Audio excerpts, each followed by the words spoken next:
planted. What's good, everybody? Welcome to SpikeTalk episode 20. I'm your host, Bebe. I'm here with Frost as usual, and we got a very special guest today who decided to take the time and lose out on money because of it. But thank you for doing this. Yo, yay, what's good, bro? What's good, bro? Hey, what's going on? What's going on? It's good to be here. Good to be here. Oh, yeah. First of all, welcome back to NA, bro. I know it's been a long trip, Appreciate it. a long ways away from home, and Yeah. etc. What's it like being back home? I know you're back on the grind. You know, you're streaming every day now, pretty much, and the YouTube is uploading, which is dope because I used to watch your content all the time. I'm glad you're back, bro. So what's it like Appreciate that. Yeah, no, it's good to be back. I don't know. I think it's for like anybody who leaves home for the extended period. There's just like, I don't know. You just get like the feeling of like, you know, a small feeling of joy whenever you go back home. Usually, unless it's like your home's like really rough. But for the most part, you know, like it's good to be back in like the hometown and just everything after being away for so long. See my family, friends, you know, all the people that I have connections to. So no, it's really good to be back. I feel you on that, and I'm sure Frost does as well, because we talked about this too. Like I was on the road all year doing this casting stuff at like every event, dude. When I was in Shanghai for like a month, that's just me being gone for a month. I was like, dude, I'm getting homesick, bro. Even in Korea, I was like, dude, it's dope. I love Korea. Like all my best friends are Korean. I get to see my old Overwatch teammates there, coaches. But it's still something in me was like, man, I miss being home with my cat, bro. Yeah, all your pets and like everything like that. And it was the same for me. Usually I'm pretty good with those kind of things, but like after like 8-9 months and stuff like that, I gotta like a little bit like want to visit back essentially. I feel that. And did you miss the food? Yeah, go ahead. Sorry. I'm not gonna lie. In Korea, the food I think is actually better than like the most. Same. The food quality is insane over there. Like I come back here, it's just not the same. Like all the food over there is just cheap, delicious meat. Fact. Oh my gosh, it's cheaper, better, and like just tastes better. I'm just like, my god. Yeah. So nice. Well, you came back at such a crazy time. It's roster mania right now. Leviathan is allowing Mazino to explore his options, which is interesting to me because he had such a good year in terms of his individual performance. I thought he was like a huge part of the success that they had, especially on that Breach, man. He was unbelievable on Breach. What do you think about his year? What do you think about Lev's decision to do this? And obviously there might be some outside things that I don't want to talk about that has to do with this. But what do you think about Mazino as a player? Just curious for both of you. You want to start with me? Floor is yours, Bob.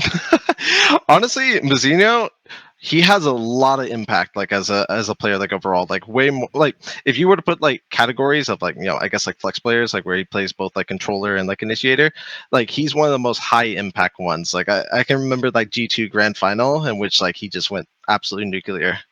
But I heard some stuff about like he might be looking for extension. So like this whole like him announcing that he wants to be like a free agent, it could just be like something where it's like he wants to probably get paid more because like he's obviously very valuable like as a player, and so maybe he's not happy with the current amount he's getting paid, so he kind of wants to leverage that, and that's why he's like kind of like going that whole route. I've had like a few teammates in the past that have done like similar things, and it's always something where it's like, hey guys, like it's not that I don't want to say I want to stay, but at the same time, it's like I'm not getting paid like what I feel like I deserve, and like that's like perfectly understandable. Obviously, there's a little bit of drama involved. It could be related to that, but to me, it just feels like it's more like he wants to get like a fair share after like the level of performance they put up and how Leviathan's just been doing overall this year. So can I? Sorry, I know Frosty, you still have to talk about it. Can I get your opinion, Ye, on that though? On players wanting to do basically like we saw a bunch of players come from EU to NA or vice versa for the bag, right? Technically considering, do you think it's worth it hunting for that bag instead of just staying on like a god squad that you have? Like for example, like that that optic roster that you guys had, you guys were so like freaking good, like miles ahead of any other NA team in my opinion at the time. It did feel like some of you guys split up trying to seek for that bag. I don't know if that's actually what happened or if you guys actually got a bag or not for splitting up, but do you think it's worth it for players to go and do that when they have something so special within their team? I think it's tough to say because ultimately, like how I view it is like careers in like esports in general are like so short, and it's like Facts. the way I look at it as well is there, even in like traditional sports like NBA, like NFL, even when these guys have like multi-million-dollar like contracts and stuff like that, they're technically not like secure for the rest of their lives. I mean, there's so many stories of it. For example, people after the NFL, they're going broke in like 5 years. Mm. And you have to imagine that most esports players, like, your playtime isn't that long, generally speaking. And so it's just like it's a situation where like if you don't have a lot going for you like afterwards, it might be in your interest to chase for like more money, because like at the end of the day, like I feel like every team is trying to win, like you and even if like a team is like not necessarily like if you try to leave and go to another team that might not be as good, like every team is trying to build and win. Like if you look at EG, for example, like last year, all they needed was like one piece, and they went from what was considered the worst team in the league to the best team in the league, and there's so many. I mean, even like Team Heretics, for example, like a lot of people didn't even know who most of these guys were, and now look at them. They're having like great success, and even the same with like EDG here recently when they replaced just simply one player. So it's like every team is trying to build to win, and like honestly, it might be in your best interest to like chase a little money, because like at some point, how I feel is, I don't know.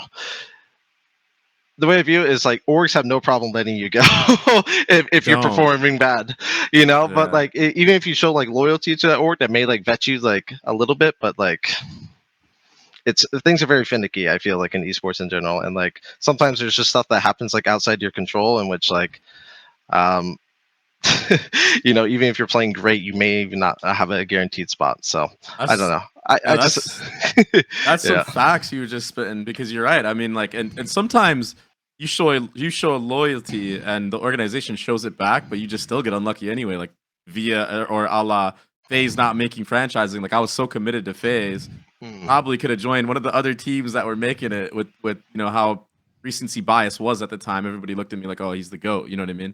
Yeah. Stream was popping off, everything like that. I decided to stay. Didn't win the lottery RNG of making it into partnerships, and now I've been out of it ever since, right? So you are right, bro. Even if the org is loyal back to you, sometimes you just get cucked anyway in esports. And even for me personally, I don't think there was a chance I could have stayed with those guys, because like the buyout that like was going to be charged to keep all the players together would have been ridiculous. Like my buyout was like the combination of like probably like 3 or 4 of like the guys. So it was just like, like at that point, it's just like, what do I do? Yeah. Yeah, he got unlucky in the same way because Optic didn't make franchise. If they made franchise, then that would have happened. Yeah, that's so facts. Yeah, it's just that's so true. Yeah. I don't even know if we want to go back to Mazino, but I pretty much agree with most of what he's saying, and I believe the same thing is happening with Durka, right? Like, sure, he may be like, it's time, but a team is still going to have to be willing to pay the bag, blah, blah, blah. Same for Mazino. Is a team in the league going to want to pay the buyout required in order to obtain this player? Or is this a leverage play? And either way, I mean, he's going to be in the league next year, whether it's this team or the next. So, yeah. My gut instinct tells me that, like, I feel like a lot of teams aren't going to be paying buyouts. Like, I feel like that's just the reality, because like I feel like esports is in like just a really rough place in general, where like in the past, like people, I mean, you guys remember the whole like announcements about $10 million buyout and all these crazy stuff. Nobody is spending that. Trust me, I know. No, it's that it's announcement everything. Screwed me so bad, bro. But that announcement actually made it so you could join that Optic team. So it was actually great that it happened. Yeah. I don't know if I would have been able to come into that Optic team and pull off what you did, because you were absolutely monstrous on that op with the chamber and the sheriff. I appreciate that. It was unbelievable, bro, playing against you guys. And I remember I had Dicey, like a mini version of you on my team. Yeah. And I was like, yeah. I was like, this feels nice, bro. Let me dash in for you, fam. Yeah. Pretty much. No. I'm happy I was able to get that opportunity. I'm so happy. We talked about that too in Korea. Most people they still don't know. Tenzo was supposed to go to 100 Thieves. The deal was done. But basically Cloud9 was like, oh, you're gonna pay the 100 Thieves tax because we don't like you. And Yeah. his buyout was like, I think it was 3 to 4 million for 100 Thieves, but Cloud9 can get him for 1. And that's literally what happened. Sen, you mean Sen? Or Sentinels even. Sentinels, yeah, sorry. Yeah. Still a crazy amount of money to buy a player for you. Like, you're definitely right. We're not going to see those type of buyouts. Yeah. Not for just players. It would have to be like Omega. Well, mainly superstar right level now, it's not even. I content. mean, sure, the economy is bad, and sure, esports winter and all that stuff. But it's mainly that the tier 2 talent that exists today is so much better than the available talent that existed, let's say back in 2021 when. Yeah, we're it's talking about all extremely. It doesn't make sense to spend that much money when you could pick up someone who is like very, very good in tier 2. Like a Verno, Redux, Redux, Verno, yeah. like you got all these I'm guys. sure that EMEA are, and APAC have their players as well. APAC has Juicy and some other guys, right? So. Okay, so a team that we were talking about, we were talking about Durka. We might as well talk about the rest of FNATIC right now because they officially announced that Hiro is not going to be on the roster, which I guess makes sense. And I think that kid should make it into the league because he had such a crazy year subbing in, dropping absolute bombs, making it to the grand final, winning the grand final in EMEA, and then would they get like 4th or something or top 6, I think, at champs? Like that's solid as hell for his rookie year, just subbing in basically for Leo. Now he pulled up. I mean, not to mention like how many agents this guy played. I think he played like 6 or 7 different agents, and he did like well on them, like all of them. And for someone like so young and like to come in and do something like that is like pretty crazy, So I think for sure he'll get like another opportunity, maybe on like a franchise roster. It's definitely going to raise his stocks like quite a bit. But I also think it makes sense because I remember seeing like a few episodes of like Chronicle talking about like who his best teammate was, and like a lot of them just the general sentiment from like how they talk about it is they miss Leo, and they want him to come back. And not to mention like I think he was considered the best player of like 2023. I know that's a little debatable, but like over the entire year. He was. Yeah, he was mine was. for sure, bro. I got to tell you this. Yeah. He was mine the whole year. So that's why I think he's probably going to come back, and it makes sense why Hero's going to leave, just simply because they play like similar roles. At the end of the day. This is a little joke. There's only like 5 people in Valorant that would know what this means. Do you consider Leo a flex player, the two of you? Do you consider him a flex player, or do you consider him a recon initiator player? I would say, you know what? I think he's so good at the game. I think he could play anything. No, sure. I think he could be a flex player, but I don't disagree that he could. Just the but Sova what would you exactly right? Yeah. Like that's right. Yeah. I'd agree with that. There's a few people that will watch this that will know exactly what the fuck I'm saying, and that was for them. Sorry, I had to use you guys for that, but yeah. I think Hiro paying us for that. Yes. Hiro, I think he's talented. I think he's good. I look, if Narrate is going to come to NA, right? Either on 100 Thieves or Sentinels, probably, right? In my opinion, I think KC's a perfect fit. Like, I think you could just plug and play right there, right? He has the experience now.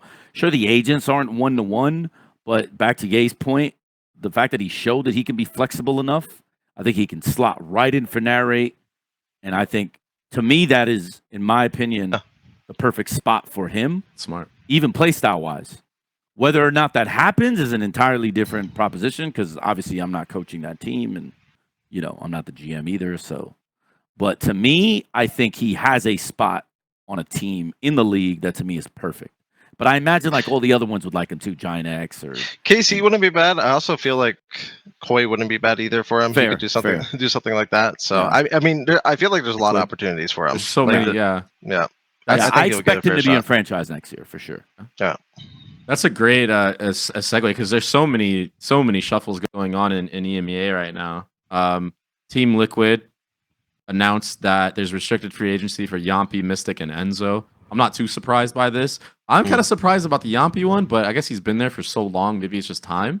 But I think Jamppi's actually like a really good player who's like played a bunch of different roles, played them pretty well in my opinion, and kind of drops bombs. Mystic and Enzo, I think they've really struggled in general on this roster. And I think also Nats just hasn't had a good system built around him on this team either. Lucky. yeah, they need to figure that out, maybe with the coaching or something, because I think he's still good. It's just sometimes you're only as good as your team, you know, and he just doesn't have the supporting cast around him that's at that high of a level, in my opinion. So what do you guys think about this? I think it makes sense because like when you think of Team Liquid, especially in like other like just other games in general, Team Liquid's considered like a premier org, as like most people would say. Like they have like some of the most investment out of like everyone else. I think even in EMEA, they pay some of like the highest salaries. Yeah, wow. So and like so it's been like a situation where I feel like they're like an org, despite like all the others that haven't had like a lot of accomplishments, I would say, like in Valorant thus far. Like you haven't really seen them like really be at like a top tier level. So I think their goal and aim is just to try to keep the pieces they have and just do a complete rebuild, because they've tried like a bunch of different variations with a whole bunch of different players. They've honestly shuffled around a lot with just like players and even like coaches to a certain extent, and it's just been a situation where I think they're just doing like a hard reset, just cutting a whole bunch and just going to completely rebuild around like the pieces they feel confident in to try and eventually, win a championship, win a tournament in Valorant. So me and Frost talk a lot about like in the actual season of a lot of teams hitting the panic button on the rosters. Yeah. So you probably don't think that this is a panic button type hit, right? This is needed type shit, right? Yeah, I would say this isn't something where it's just like, oh, we have to like do this. It's just something where it's like, it's not like an emergency, like, oh, unless we do this, we're going to lose. They just want to start from scratch, I think, at this point, and just see what they can build. Because like so far, it just hasn't been like working with like, getting some established players and trying to, pay some buyouts. So I think they're just going to try to get like new talent, new coach, just new system, and just go from there. You think, Frost, because obviously Nats is your boy. Yeah, it's tough for me to talk about this publicly because of that. I'll just say I think as a piece, he's very strong. I think building around him is fine. I think Keiko showed that he's a prospect that has strong potential. I don't know if he'll reach the levels of someone like Zekken, but his play style reminds me so much, Zach. The Jamppi one, I'm sure everyone, like, I know people look at the skill and his ability, and I'll be the first one to tell you he has that in spades. For sure. But when you watch the tape, I will say that on a personal level, I completely understand exactly why they are like, you know what? Maybe it's not worth it. Because, if you can give me first bloods, that's great. But if you can just as evenly cost me advantage, I think I've seen too many years of that. Have PTSD of Gov or what? Right, exactly. That's actually where I was going, right? So it's like, I can understand, like, dude. And then for him, too, he's probably like, man, I've been here too long. We keep losing, blah, blah, blah, blah. I think I could go somewhere else and be better. Bro, players just think like that, right? So it's probably good for both. Like addition by subtraction from both sides. So it kind of makes sense. The Enzo move, I mean, with someone like Hiro available, right? Obviously, you got to be like, whoa, that's a pretty big upgrade, I think. And then as for Mystic, it depends on what tier 2 talent they think is available. Or Redgar, I think, is no longer on Giant X, right? So, he was benched. Maybe Nats is like, I mean, I'm not really sure, but maybe Nats is like, dude, So, like, I think the people they're letting go, EU has a lot of complimentary free agents at attack even. Yeah, that's what. Yeah, I was gonna add that on because like it's like if you continue to lose and like there's so much like talent on the market that's available. I mean, why wouldn't you just do like almost like a hard reset like at that point? Right. And like for some of these players, you even be paying them even less. Like you can get them cheaper and like similar like results. Right.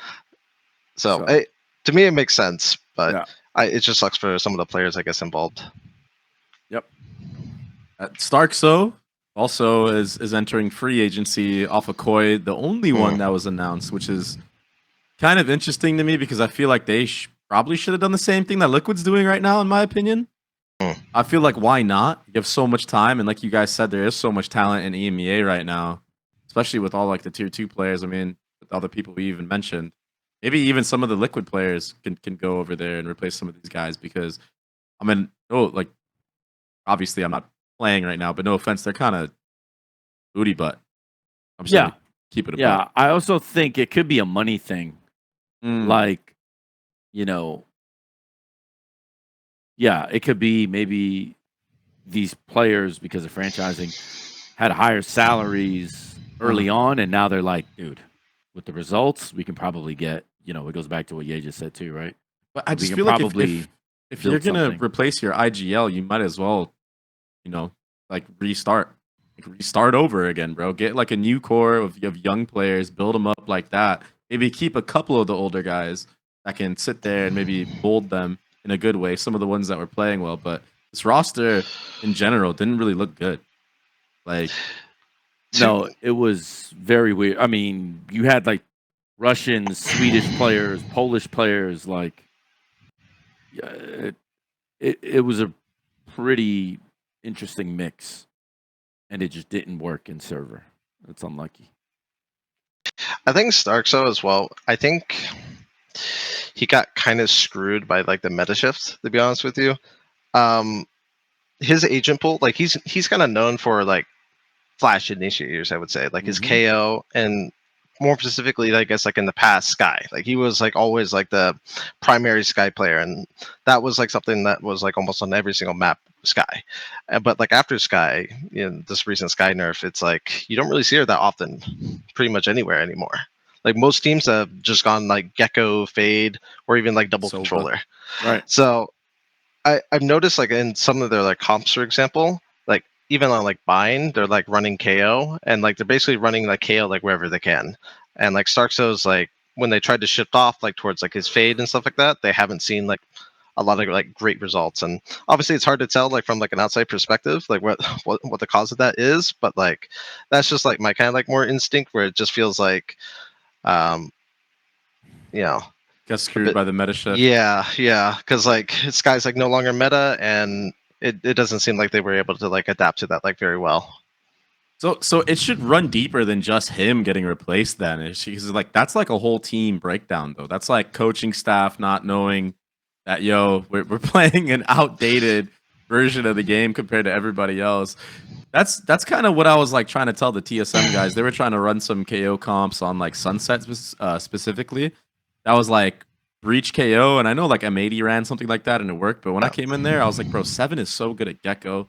Why are you guys doing this? Like, just play the Gecko, even if he's not good at it. It's the meta character right now. It's gonna make your lives easier. Lo and behold, they switch. All of a sudden, they're doing good. They win, or they make it to go to Ascension, all this stuff. But I feel like sometimes the coaches let maybe the players take over a little bit too much, and it's kind of like they're letting the players do their job for them and just being like yes men, like okay, I'll make this work, instead of being like a coach like Frost who's like, nah, motherfuckers, we're gonna play this shit. This is how you're gonna play it. You know what I mean? Like, I mean, it can go both ways. I feel like it's hard. Well, here's the thing: like, it's hard to know what's meta until like obviously you like play like a few like tournaments and stuff like that. Because like for example, like after Sky got nerfed, what was meta?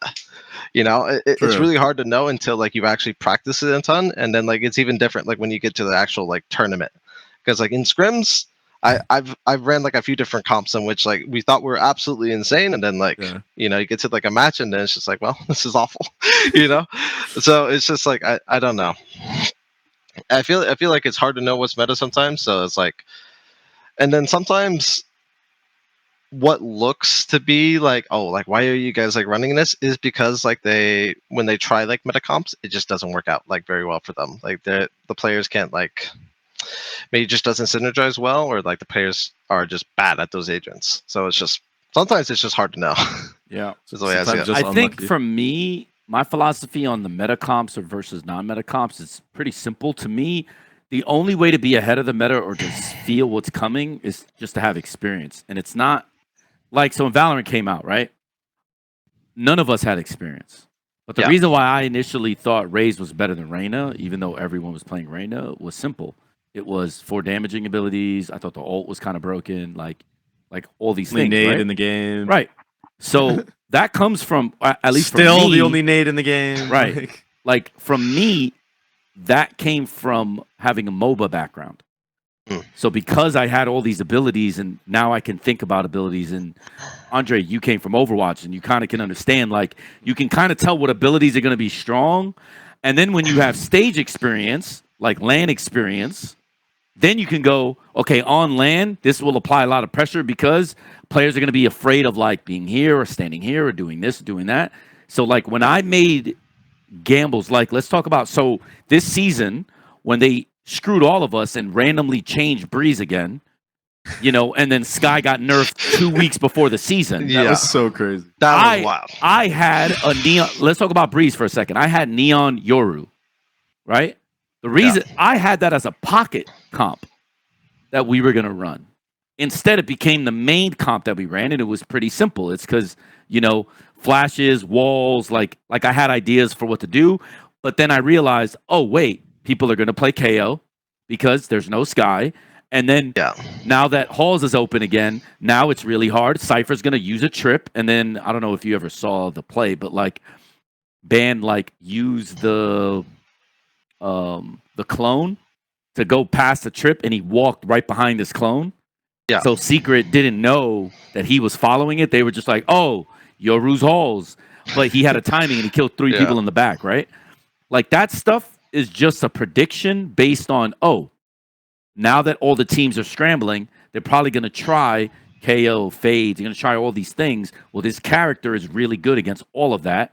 So let's do that while everyone is trying to figure this out, and probably, like, you know, we'll scare everybody or whatever. So, like, I think it's hard to know what's meta, but the people that have advantage are just the people that have both experience in game types and then obviously experience like on stage. Because that's like another thing that like we constantly have to talk about. And I know, you've probably done this a fuck ton too, where there are things that only work on LAN. There are things you try in scrims that never work. But on LAN, you know they'll work because of either sound, noise, or pressure. Right? Like the crowd's going to give up the noise, sound being like, it, you know, it's hard to hear footsteps. Like Sova's another one. Sova, to me, is so good on LAN as opposed to like just normally. I mean, he's still good normally, but like on some maps, like I think there's like the last 2 years of changes. Sova's only be good in like 4 of the 7 maps. Yeah. But on LAN, he's good on 7 of the 7 maps. Why? You can't fucking hear the drone. Yeah. And that's actually a big deal. Omen TPs as well. That's a big one. I know a lot of players were talking about how, like, you know, in these big moments when crowds going wild. Yeah, I mean, it happened to Ban and us versus Vitality. How ridiculous that is! Like an ability that allows you to TP anywhere that you want. You can't even hear it. Right. It's nutty. Yeah, it's hard. Like sometimes, like. Yeah, like sounds just gets completely drowned out, and like you don't even know utilities are coming like half the time. Right. Like you don't know Raze's nade is popping on you until it's like literally exploding on you. You're just like, oh, yeah, you know. So it's like, So certain characters get a buff when that happens. Yeah. So for the TSM thing, I think the adjustment you made was more like player. The thing is, I think people have like a misunderstanding of KO. KO is functionally a pretty easy character to play, especially if you come from CS, because like the flashes are like obvious. But KO to me is one of the highest skill ceilings in the whole pool, because everything he does, you have to know a counter for, and I don't mean as an enemy. I mean like every knife you throw, you have to know, basically, depending on how quick it was shot, or who gets tagged, or where the direction of the bullet comes that people are shot. You have to almost predict what the setup is based on these stupid things. Or, for instance, I mean, this used to be a bigger problem in the past, but like sometimes you weren't sure how many people got hit with the knife. Because you remember, like, there was that Oh, it was for a bugged. period? Oh, yeah, there it was was a bug. bugged. Yeah, so, yeah, yeah. so how we would have to map it out is, what is this team's default, blah, blah, blah, blah. Oh, the Jet's here, so the Sky's probably here. Like, if you play Loud, for instance, you know Calzine is basically with Aspas. So even if you just catch one, you can almost predict basically what the setup is. And that's off of just a random knife that most people would think is, like, innocuous and doesn't mean anything. But it means everything. And, like, they have all that pressure. So obviously taking it away from a young guy and making him more comfortable on a more, like, fluid character like Gecko, to me, was obviously sage advice. But, like, on a more experienced roster, like Ethan, VRX, like, for instance. or Oh, Ethan, yeah, that's Ethan, why of course. Ethan's amazing at KO, 100%. right? One of the best in the game. Right, you want Yeah. a guy like that on that character because that character does so much more than what the kit tells you it does. So it's like, you know, yeah, it's like old vets versus young guns. The comps even will change on a team, right? So, like, you gave him good advice for that, which I appreciate. Had to, bro. Can't let the boys just go out like that, man. Yeah, for sure, for sure. Speaking of the boys getting out like that, Navi is allowing Zyppan and I believe SUYGETSU to explore options outside of Navi. This might be a little bit more window shopping stuff as well. But I do feel I think that's like real, actually, to be honest. I feel like it should be, like, out of all the teams, out I of think all that of roster them, is so good. Yeah. Shao and Sugetsu, and Ardiis, by the way, and Ardiis too. Yeah, but Ardiis is Shao a and restricted Sugetsu, I would agent. not give up. If I'm them, that is playing with fire, because I think that roster is actually so good. Crazy. It's just, yeah. I mean, Are they just chokers? without Like, throwing anyone how- under the bus, How? I just think there are some tweaks you can make, and that roster is still a force. But it's unlucky. Just throw them under the bus, bro. Fuck it. Yeah. Even Ardiis, I think, with the free agency as well. So I think the whole core is like kind of like splitting up for the most part. Yeah. It's crazy. It's like the end of an era, bro. It's like when you guys split up on Optic for the first time. It's like, dude, Yeah. why? What's happening, bro?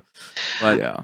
I think I don't know. It seemed like to me they started off like when they first like reunited, they looked like decent, you know, like they weren't Right? doing too bad. But I think after their second loss to like Heretics, at some point they like broke them, like because like ever since that point they started just like snowballing, just like losing Losing everything. So yeah. So I don't know. For me, it just feels like there might be like some like role like issues where it's like I don't know, like it's like you have artists on Jet sometimes, and you have Zyppan doing like KO. Like it seems like everyone's like flexing like all over the place. Like one person, like I Right. think artist playing is Yoru, Jet. He sometimes plays KO, and then Zyppan plays Raze KO. It's like a bunch of like overlapping, and I don't know.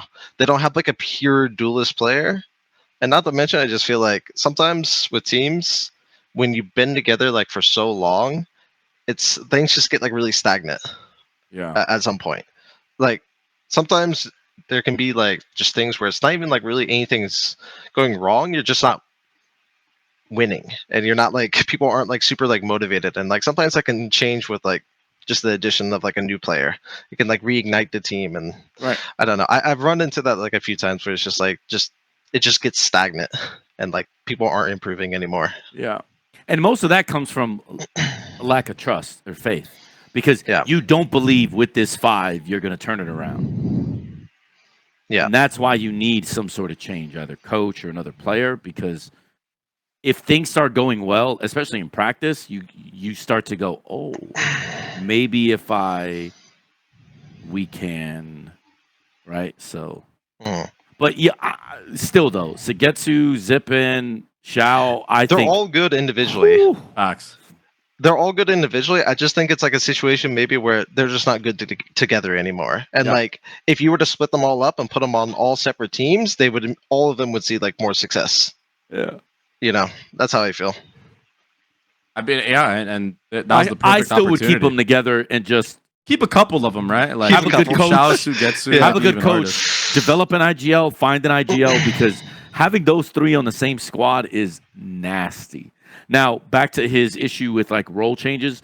To me, I think this is why versatility I value more than almost any other attribute in Valorant.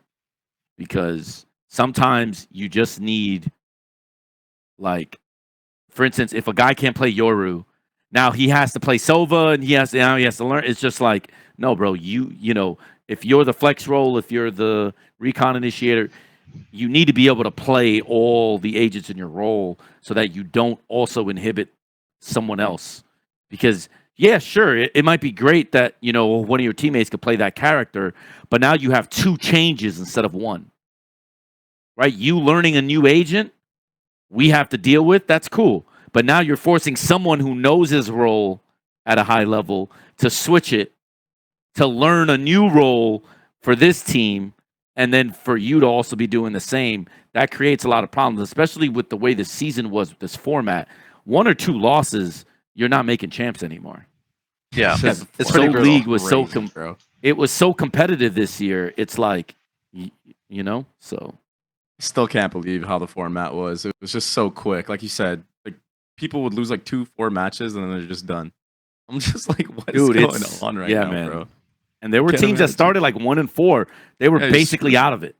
You're screwed. Well, except for T1, who miraculously Riot threw him a bone, and they're 2 and 14 making playoffs. But like outside of that example, most of those teams knew that their year was cooked. So it's just it's unfair. So just real quick, speaking about like the player flexibility and everything, I want to talk about Ye about this because I think that like people, even with me, they think I'm like a one-trick Jet. That people probably thought that you were a one-trick Jet Chamber, right? But in reality, they don't understand that like I used to scrim against you on Andbox, and you would be playing Viper, you'd be playing Reyna, you'd play like almost like every character at some Sage, right? At a like extremely high fucking level, like extremely high level. Like I remember at one point on Bind, you were on Andbox.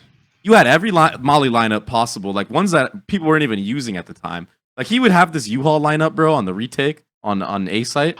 Oh, And you're talking about the triple molly. Yeah, bro, they would fry us up. But my point is, That like, was a good people one. think that we're one tricks when we're actually not. Like, I feel like when you're really good at the game, you could truly play anything. But people with recency bias just like to lock us into a box and just decide, okay, no, there's one tricks at this. And I just want to know, like, with your history and experience and everything, that kind of happened to you? Did people try to lock you into that box? / what do you think about that? Because people don't really know that you can play many different agents at a high level. I mean, I like to think so. I mean, throughout, like, even when I was first starting out in Valorant, I think I played like 9 different agents, like at like some point. Like I played like probably like everything. I think it just got to a point though in which like there was like, since I was like more of like a star of the team, obviously you want to put like your star on like the most like broken characters. Right. Like so like for me, like I stopped playing Sage this month because like why play Sage when I could just play Jet back when like Jet was like insane. Right. And like why play 9-second smokes. You remember that? Yeah, Oh my gosh. Yeah, the right click reset? the right click Yo. reset, 3 smokes, instant dash, 2 off drafts. Like it was like, and the ult was like 6 points. So it's just like, so it's just like, and not to mention, it's just like even like agents like Chamber at the time that like were like busted like right from the beginning. It's like why have flexibility when it's just like I can play this agent like He's broken, yeah.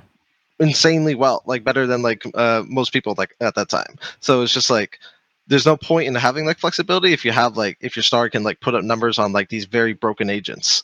So it's just like I don't know.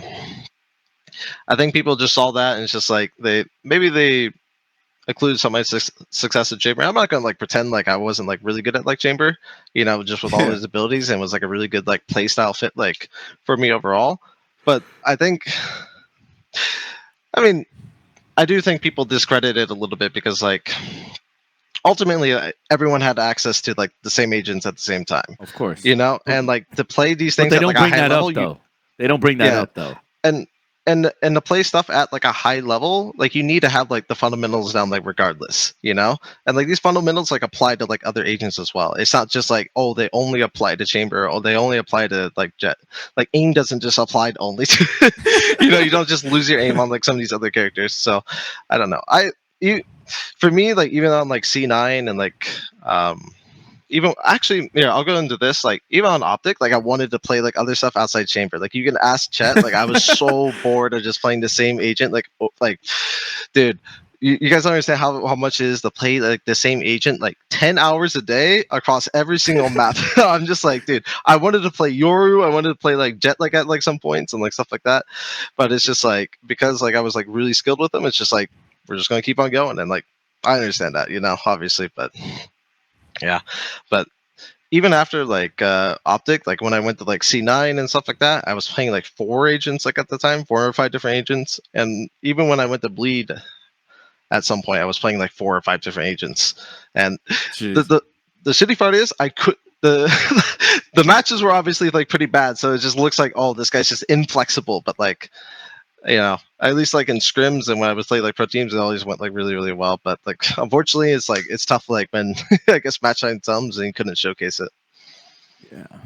And that's the recency bias thing, and also what I was talking about earlier, where like at some point you're only as good as like your entire team, and if you're not in the right system for your team, or even just don't have the right like caliber of players around you, which I'm gonna be honest, bro, I think on both rosters it was kind of whack for you, considering what you came from and like what got you success in the first place, which was like Yeah. that crazy core of fundamentals and an actual like strategic approach that like FNS had and everything like that. That squad that you guys had, like you guys were playing a different game of Valorant than the rest of the teams. Like even though you were on a broken character of Chamber and people can say that you were abusing something, you guys still out macro the fuck out of teams. Like Yeah. legit. Like that was some legit ass work with fundamentals. Your retakes were on point. The executes were dialed in on. And then you join some of these other teams, and you could tell just with the gameplay, it's not the same system. Not even close. The mid rounding is the problem. That too, right? That's what separates that Optic roster to all of us in NA at the time, and also to me the rosters that he had post. It's the mid rounding. That's what FNS. That's what really separates. Like that's what makes John technically special. Is his ability to mid round and just off of pieces of info or like where agents are.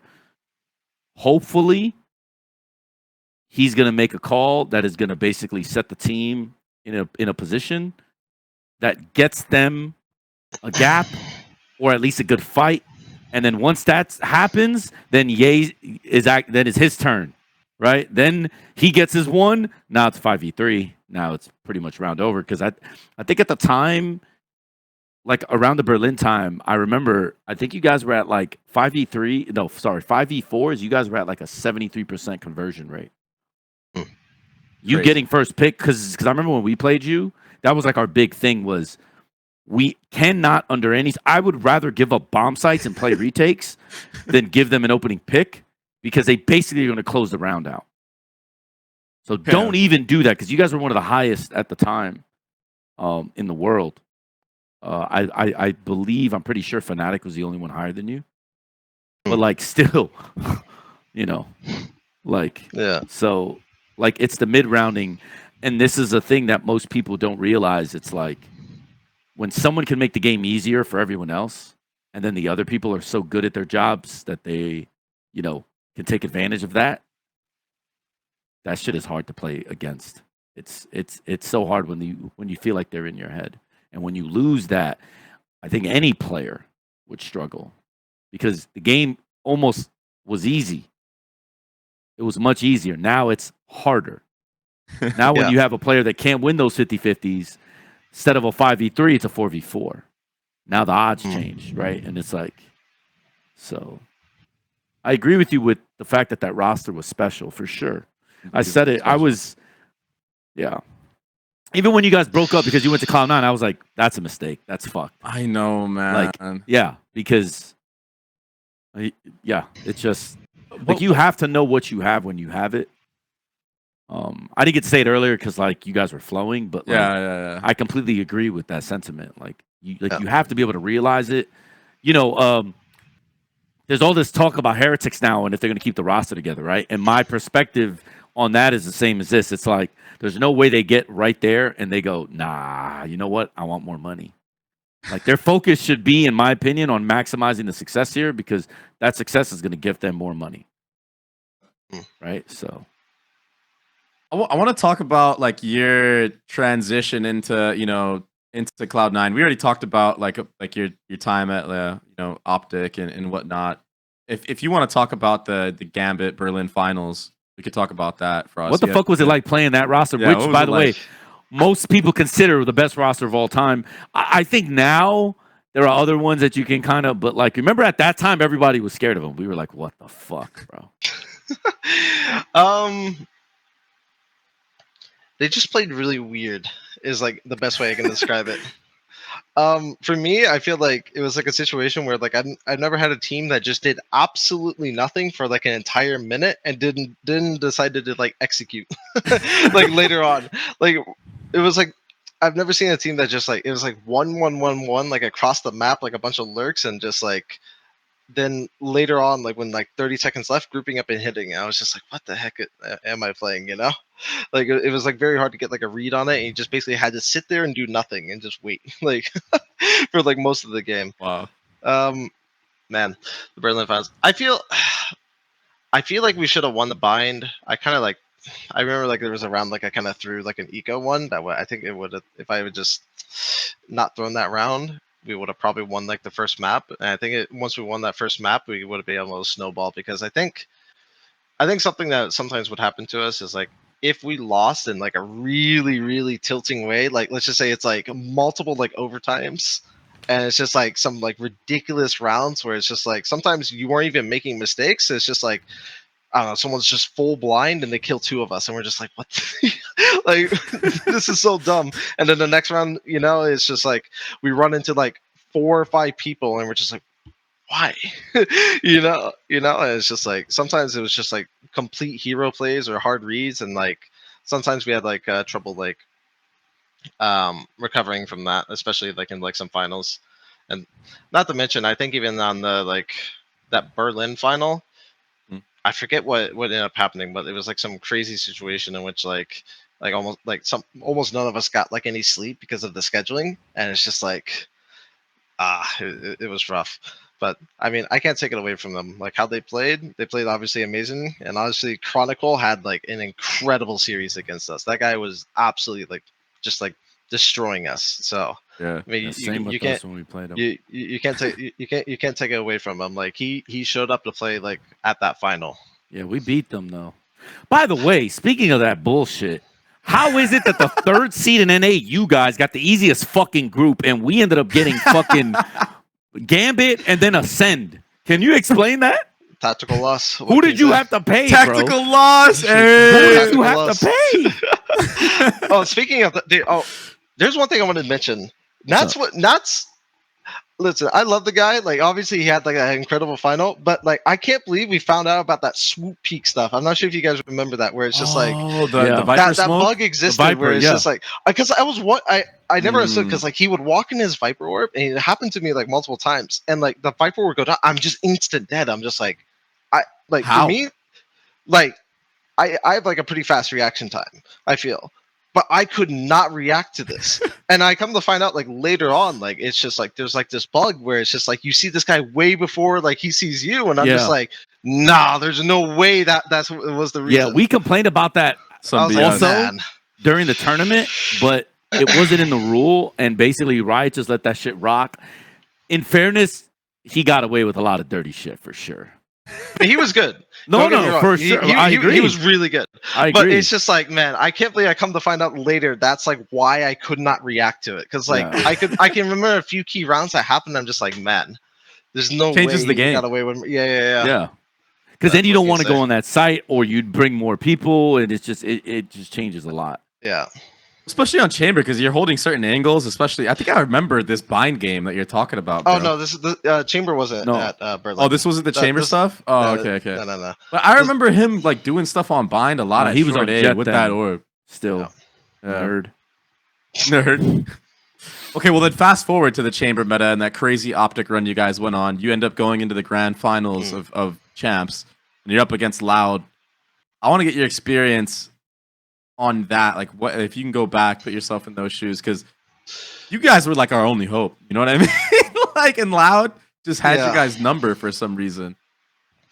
Man, it was tough because like basically we we had that whole DRX game basically where it's just like we started off like 2-0 and then they started clawing their way back, and then all of a sudden it hit like map 5, and even map 5 was like super close. So I remember we're like, we just showed everything for like all the maps. Like Lao's just kicking back watching it. I mean, like, it's completely fair to them because they beat us in that upper final, and the kickback watched everything, and we're getting back like 2 or 3 a.m. and then we have to go over some stuff like some VOD review before like this upcoming game, because like obviously they're gonna pick our permaban, you know. So it's just like we have to go back, prep some stuff on that, prep some stuff for Loud, and then it's like 4 or 5 a.m. and we have to get up at like 9 a.m. for the match. So it's just like, dude, it's hard. It's hard. If you lose and you go to the lower bracket, it's just like you don't have time to like change or do anything. You basically just have to show up and just try to like mid round and like prep what you can, you know, in the moment. And even in like the grand final, like we were feeling like pretty confident, but oh my god, like, dude, I swear we like tossed like so many rounds. I mean, like, credit to them for like pulling it off. For but sure. like I remember we were up like 12-8 on Ascent. Yeah, you should have won Ascent. That's what I was gonna say. The only reason you lost it was because Saucy had like the most amazing game ever. Yeah, Saucy started having incredible games. We lost like a 4v2, and it's just like, I sound like I'm coping, but I'm just like, no, it's true. You lost, bro. In that finals, dude, it was ridiculous. In that finals, you lost 2 overtimes, right?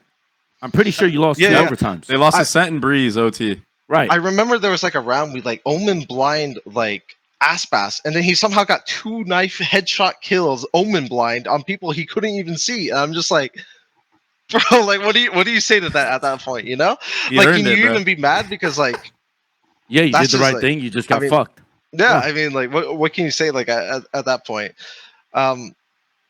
But yeah, it was. I don't know. It was so close, and then like the problem is like when a team like that, like if you give them so many rounds and so much space, it's like they're gonna take it from you. You know, like it's. You can't give them that many rounds and give them the opportunities to bring it back, because otherwise that's what happens. And I mean, that's just kind of like life at the end of the day. Yeah, it's tough, bro. I mean, and then after that happens, like both those rosters basically blow up. And this is that conversation that we were talking about earlier about, you know, like when you have something good. Both those rosters were so special, man. Even that old Loud roster, unbelievably special too. And obviously they beat you guys who looked like Titans. Like, you guys are gonna win it all that year. They just ran it. It was always a hard match against like the Loud guys, because like I don't know, they played fundamentally, they played really, really well. Like, they were solid. Like, all the players like were very strong. They didn't make like a lot of mistakes, and like at least at that time, like I don't know, they just were really solid, like as a squad, like just all individuals. So I mean, it was always like a very hard match where it's just like always like back and forth, and like they were very dominant. What is up with this like curse of teams that like win championships or that are that high caliber? Like, they just have to split up. Like, why do we have to split up? I know it's for probably most of the time it's for the money. Yeah, I know it's for the money, but like at what point, like maybe this EDG team will actually stick together? No. Like, who knows? So you remember what happened to Tarek and Cloud9 in CS:GO at the Boston Major? That team was dead before. They weren't even practicing. All of a sudden, they go on a run. Favorable bracket, they win the tournament, and then they break up. Everyone knew they were going to end, so it was like the last dance. I don't believe any roster in Valorant, even going back to Ascend, it wasn't like that. It just ended up being like once they won, other things got in the way. Maybe like money, EG, prestige. Maybe EG, fair. Maybe EG, fair. Right? That's actually fair. That's a good point. Yeah. Because at some point, like no, I know. Even they didn't believe. Even when they were going on the run, they didn't believe. At some point. Oh, no, for sure. Yeah, that's true. But, you know, sometimes, I mean, we don't have to talk about it. We talked about it last week. But even EDG, I did not think, absolutely not. Right? It's just, you start to get this confidence train going, and then it becomes, you know, insurmountable to stop. But, yeah. That's a great point, actually, that, you know, you obviously were in APAC, and you probably scrimmed EDG a bunch, right? What was we scrimmed them like a fair amount. You want my like overall experience on them? Yeah, like what was it like? Because like obviously like I casted them in Shanghai, and it was like the worst performance I've seen a hometown team do, because they just I think it was pressure Honestly, I think the pressure was just unsurmountable on them. I could tell by their faces even when I walked by them. You can tell, like, sometimes a home crowd advantage is not like a home crowd advantage. Yeah. Like sometimes the pressure can like really mount up, like because it's like you don't want to like let the fans down and stuff like that. I mean, scrimming EDG, I mean, they all are very like, how do I explain? They play like a really unique way where it's like a lot of them, like I feel like make like a lot of individual plays where it's like and just like, across the map. I remember scrimming them and it's just like sometimes they would just run us down like in spawn, and then like and then it's just like we put like everyone, we'll start fighting them back, and now we're getting run down by the Viper. He's like flanking us and stuff like that. And I don't know, they have like a ton of individual talent, and like to be honest with you, a lot of the Chinese teams are actually like very individually skilled.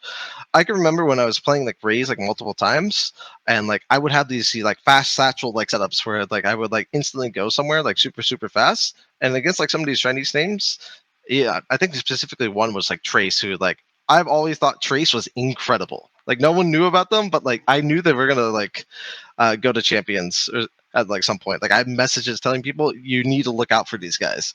And I'm glad they end up making champions. But I remember so many times where I do like fast satchels, and I'm just getting one bullet headshot out of the sky. Like I have flashes coming in, I have smokes landing, and they're still taking me out of the sky. I'm just like, what do I say about this? Or like one person's coming through a smoke, he kills 3 guys like in a blink of an eye. And I just think, I don't know. I feel like with some of the Chinese Valorant, like they have such high skill ceilings where it's just like so few rounds of Valorant, I feel, and like the snowball effect is so high where it's just like all these players can win you like rounds, and it's just like now they got alts, now they got like the economy, and it's just like it's like a hard snowball from that point forward. Dude, that's the crossfire effect, man. Because like we in Frost, we dabbled in crossfire, in our careers earlier on, and we played against the Chinese teams. They were unbelievably insane, bro. Like the most talented players I've ever seen. And you're talking about in that game, you were able to quick scope with the op, like genuinely quick scope, like right on target, bro. The fastest oppers I've ever seen quick scoping from across the map. Like some people in Crossfire would put like a little like tape over their like middle of their like crosshair or whatever and put a dot there. Yeah, dude, these guys would not have that. We'd be playing at LAN and they would still quick scope us like they had it there. Like it was unbelievable, and like instantly, like they would peek into you, you're dead right away. So I already know what it's like to get absolutely reamed by the Chinese players, bro. And I'm not surprised that they do have some of the most mechanical skill. And speaking of snowballing, Crossfire is a game that like is only MR9. So like you gotta win those rounds, however it works, bro. Doesn't matter how you do it. So I'm not surprised that they're like used to being able to snowball in these circumstances. Still shocked that they won a Valorant championship so early on in their scene. Like that's the crazy thing. And something else about the Chinese Valorant scene that I've noticed that I don't see like a lot of other regions doing as much is like I feel like they innovate like a lot. Like I've seen a lot of setups from them and like plays in which like, and just even like simple things like Viper ults that I've never seen any other player or team do like before. I remember seeing like setups in which like just unique trips and like things just like it's just stuff that no other region is like doing, I feel, and they play like what they think is good rather than like trying to like essentially take stuff from what they consider the top region and then like try and like match up. They don't really generally copy that much. They just they do what they think is right, which is like respect to them. Would you guys agree with me? NA is by far the least creative region in the world. Yes, we copy. We're a copy and paste from tier 1 to tier 2. So there's some tier 2 teams that do a little wonky stuff, but I would definitely agree with it. I mean, a lot of the teams I've been on personally have just, well, obviously I was mainly on FaZe, but in general, like the iterations of it, we would really take a blueprint from either APAC or EMEA or even some other NA teams. Like we tried to copy the optic stuff. The problem with copying, the only team I've seen actually copy at like a really, really high level and quickly is Heretics, where I remember they were able to like just copy the bind of 100 Thieves within like a day, run it against them and like look better than them on it, which was mind-blowing to me. And then also they on their Sunset, we were talking about this, Frost, remember? They were able to pick up Sunset. they were originally played on a breach comp. In 1 day turnaround, play double controller, or maybe a couple days, and like run it to like a really high level. I feel like that's the only team I've seen copy and actually beat and surpass the original team that created the meta of whatever it is. I don't know who else has really done that consistently. I don't know, Talon maybe. Yeah. Oh yeah, you guys Like copy. No. I mean, look how we beat T1. We copied. Oh, true. Zeta. True, We copy Heretics. We got to win off that. We copy Gen G. We got to win off that. But we're not probably at the level where we look better than those teams. We can just beat you with someone else's comp on a dime. But yeah, no, I think Heretics is. I mean, I think those players are both smart and incredible. I just always had a hard time in NA because people are just very stubborn and they don't like to do new shit and they don't like to experiment and they don't like to fuck with it. In APAC, I don't have these problems. They don't really like that's not like a thing in APAC. These players are like, yeah, cool. I could play that character. Let's try it. I'm like, all right, let's rock. So it's like kind of weird. Like, I mean, even Secret. Secret is by far the most inflexible team I've been on in Asia, right? Like, or like, and they're nowhere near as inflexible as some of the NA teams I've been on. Yeah. Right? It's Like, not, well, I was Sorry, gonna say, right. I feel like it's just a situation of, I think in NA, like people generally tend to copy like the top teams, Yeah, and try to like, run that because like that's what they're getting beat by. I feel like APAC and like EMEA, they kind of just run like whatever. So it's like I don't know. yeah. They fit their team. Yeah. The play style of their team is priority. That is not the priority in America, for sure. At least in my time. I've been a season away from NA, so maybe it's changed. But even when I was there with Furia, it was the same shit. Yeah. I don't know. It's like I feel like the top teams like the top North American teams, they actually innovate and like create their own stuff, but like the vast majority, like I guess below that, generally don't tend to. Yeah. But yeah, you are right in saying like APAC is like a lot more like flexible in what they do. But I don't know. There's like caveats to that, to where it's like I've seen like some of the other like creative like comps, but they have like glaring holes that like unless you play like a top team, it's like really hard to know like what actually is good and what's just like not being like exploited. If that makes sense. No, for sure, yeah.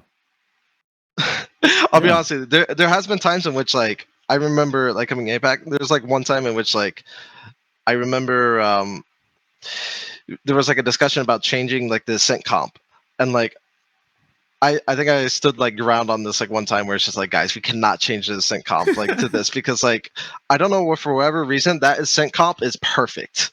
I've played like so many different comps. I've seen people do the breach. I've seen people do like the double sentinel. I've seen people do like the triple initiator. I've seen the double controller. I've seen the viper. I've seen so many different comps. Somehow that KO ascent comp with like just the standard one has nice. There's like no team that is consistently good with any other comp outside that like KO one. It's like, and to be honest with you, there's not a lot of good like ascent teams in general. It's just like that. Yeah. Somehow that like that ascent has remained like stable, but like everything else has like generally like changed. I would say. No, you're right. I mean, even this season, if you look at the best Haven teams for Haven at Champs, the only switch they made was Neon, but everything else was the same. The reason why metacomps are simply because they're probably the most balanced and the easier, and they're the easiest to plug and play. Easy to understand. For sure. Yeah, and that ascent comp with the double recon, basically the dagger plus the Sova dart. It's just on a map like that, you have info. You have so much information because the map is already small. There's not enough places for you to hide. So, I agree. It is by far the best comp. We run the zombie comp, right? And it's simply because I think it actually outperforms the meta comp with tempo. Like, it doesn't matter if you know what's coming if every round I have a different life. Like, I'm always +1. So as long as I trade out, it's just, it's just a constant flood. So, like, that's where I think you need to find the variance of, like, okay, as an example, if you're playing a team like, NRG next year with whatever they're going to come up with, right? You have to assume that you have to assume that John's going to have a good handle on like the meta with the whole offseason and all that stuff, or he's going to just play standard default comps, right? If he goes back to standard default comps, you're probably not going to beat a team like that on a default comp, especially if you're a newer team or you have young, inexperienced players. Yeah. So you have to, like, that's the thing with APAC is like they have to be different because they're running into DRX or PaperX. And it's like you're not going to beat those. You're not going to beat that experience. Gen G. Oh, well, yeah, but this year, yeah, for sure. Yeah. Gen G. So it's like you have to almost find you have to find the inefficiency. And often it's, hey, they're not going to know how to play against this comp. That's our advantage. The only problem that you like run into that I feel is what often happens with like those like comps, especially like ones that differ on ascent, is I feel like what ends up happening is like you run it like once or twice and it looks like incredible, but like once people start like anti-stratting them and like really like focusing and like seeing what you're doing, it generally gets like countered, like almost. Yeah, the default comp. Yeah. But like, you know, for example, with like, I think what makes like a really good comp is like going back to like what you're saying is like you're able to like, it's a comp that's able to do like a bunch of variety of different stuff. It's like very well balanced where it's like you can do a bunch of fakes. You can there's like a lot of different layers. You can play it like super fast. You can do like poppy stuff, or you can play it slow, methodical. You know, there's like a bunch of variants of variety to it in which like, you know, for like any situation, like you can have like a response. But like some of the other comps, for example, it's like it only works well if you side exec, for example, or it only works well if you play super fast, or you know, that's the thing that I feel like where it's like if you're forced into playing like one way and like you have a response to that and you can't play that way anymore, that's where it tends to like fail, essentially. Absolutely correct. Our way to mitigate against that was have multiple comps. Yeah. So that you don't know what we're doing, right? So like we could run a default comp today. The next week, next matchup, we go zombie comp. The next matchup, Cypher Deadlock. We just kept like the only way to, I think, counter the anti-strat is to get them to over-prepare too many comps, because then what ends up happening is either they don't anti-strat anymore because they know you're going to pull some bullshit, or it's not an effective enough anti-strat because there's only a limited amount of time and preparation, and right? And when something happens that is unexpected, that's where the game plan comes in. Because if you don't know this comp is coming and our game plan is good because we have like, you know, a good scripted, you know, 4 or 5 rounds that we've drilled, by the time we go through that, you're going to be like, what the fuck is that? You know, so... But yeah, like you can't run those other comps outside of the meta comp consistently week to week to week to week to week against really good teams. Yeah. Because most teams are going to have good enough counters to what you're doing based on what you've shown. So unless your comp is as flexible, which none have, in my opinion, there's no comp as flexible, back to your KO Sova, there's no comp that flexible. That can do everything or anything on A or B or mid, or like it's, you know, with the rechargeables, like it's just too good. That's what happened to Loud this year, right? That was the big problem with them. They came out the gates with this like wonky Breach Phoenix composition. It was dope. It looked amazing. Cooking everybody. Yep, they were cooking for sure. And then all of a sudden, out of nowhere, you know, people just understand the counter now. They get exposed by like Gen G or something, who just ran standard, absolutely mopped them. Gen G is probably one of the best Ascent teams I think I've seen. Yeah, in the game, and you probably know you guys both scrim those motherfuckers. And believe it or not, I think it's Lakia. I don't think it's anybody else. I think it's actually Lakia. I know he gets a lot of shit because they think is it sucks Lakia or whatever, or like Lakia? Like, no, I'm playing. Yeah, because I feel like most people don't give him the credit he deserves on this, but his Sova is, in my opinion, the most difficult thing to deal with on that map against them. His play is very similar to Sinatra. Most people never played against Sinatra, so they don't understand it. But the two of you do. Yeah. You know how annoying on Haven and on Ascent. You know how annoying he was. Lakia on that map, I'm not taking every map. Like Lotus, he's free 99 for sure. But on Ascent, he is so fucking annoying to deal with that he forces you to make mistakes, and then his teammates just cook you because, you know, especially Texture. Like, he just gets free kills because we don't even want to deal with Lakia anymore. Like, on our attack, we just don't want to deal with him. A good Sova on Ascent is probably one of the most impressive characters to play against, like, outside of Chamber and that Chamber meta, obviously. Yeah. But, like, a good Sova, like, I'm thinking, like, Leo, even Zekin, when he, I don't know if you remember. I remember, remember playing Zekin on Ascent? When he was on Sova, he was nasty, bro. He played with him this summer, actually, on that, so he knows. Oh, no shit. And then also even Crashies, like, you saw, bro, I remember playing you guys actually on Ascent. Yeah, Crashies is like, you guys, we actually did a good job of not dying to you. I remember this is when, like, Chamber got nerfed, I think. It was that year where it was, like, I think you were on Jet. Or maybe you guys made a swap. I don't remember what year it was. It was either the Chamber meta, but you guys played Jet anyway. Because people started playing Jet on that map because, like, Killjoy and Cypher were coming back.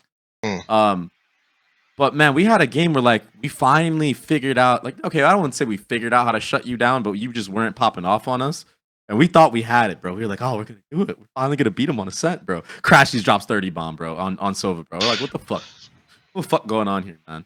On the defensive side, 20 kills. It's like, what, bro? So I think Sova is one of the most crucial characters on that map. For sure. If you have a nasty Sova on that map, it makes your life so much easier. Yep. And I think some players are just so highly skilled that they make it extremely annoying. And it forces you sometimes to do things you probably wouldn't do. Like, it's uncharacteristic mistakes, right? Because you're not used to dealing with this sort of pressure.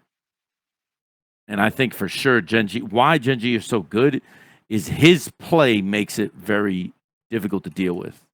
Because I remember even for our guys, some of the things that we would see, like, dude, how the fuck do you stop this? Like, it's so fucked. So, because you have to overcommit to it. Then you overcommit to it. Then they know there's an A main weakness. Then they just try to bully the A main guy. Then you try to speed up, run into a pincer. Then it's like, all right, I don't want to do that. All right, let's go mid. Then they already know because Munchkin's not an idiot. So now they're set up for a mid trap. Now you're just like, yo, what the fuck, bro? And it's just because that guy's so good, you just don't want to go on that side of the map. So then they get to cheat everywhere else. And it's like, God damn it. And yeah, it's a real luxury to have, whether it's Crashy, Sinatra, you know, Lakia. I know people are going to laugh about this. Even Aleko on TSM, when he was on TSM, Aleko was also really fucking annoying to deal with, too. I don't know about that one, but... No, I'm dead serious. I'm actually dead serious. So it's not for me, fam.